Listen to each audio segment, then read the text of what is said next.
আসসালামু আলাইকুম সুপ্রিয় দর্শক, ইতিমধ্যে পবিত্র রমজান মাসের তারিখ ঘোষণা করেছে মধ্যপ্রাচ্যের দেশ সৌদি আরব। হিজরি ক্যালেন্ডার অনুযায়ী শাবানের পরেই আসে রমজান মাস। সেই হিসেবে আর কয়েকদিন বাকি আছে রমজানের। এরই মাঝে 2025 সালের সম্ভবত রমজান ও ঈদ উল ফিতরের তারিখ ঘোষণা করেছেন মধ্যপ্রাচ্যের দেশ সংযুক্ত আরব আমিরাত। এই বিষয়ে আরো বিস্তারিত জানতে হলে ভিডিওটি প্রথম থেকে শেষ পর্যন্ত দেখতে থাকুন। আর সবার আগে সর্বপ্রথম খবর জানতে আমাদের চ্যানেলটিকে সাবস্ক্রাইব করে রাখুন। এবার জেনে নিন এক নজরে। বিশ্বের বেশিরভাগ দেশে রমজানের শুরু নির্ধারণ করা হয় খালি চোখে বা চাঁদ দেখা বা আধুনিক যন্ত্রপাতি ব্যবহার করে। তবে কিছু দেশে দিনপঞ্জি বা জ্যোতির্বিজ্ঞানীর উপর ভিত্তি করে আগেই রমজানের সম্ভবত তারিখ ঘোষণা করা হয়। ইতিমধ্যে পবিত্র রমজান মাসের তারিখ ঘোষণা করেছেন মধ্যপ্রাচ্যের দেশ সৌদি আরব।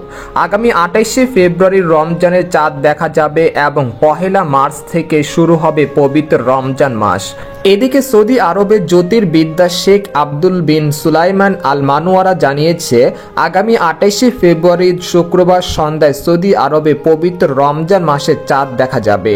দেশটিতে আগামী মার্চ মাসের 1 তারিখ শনিবার শুরু হতে যাচ্ছে পবিত্র রমজান মাস।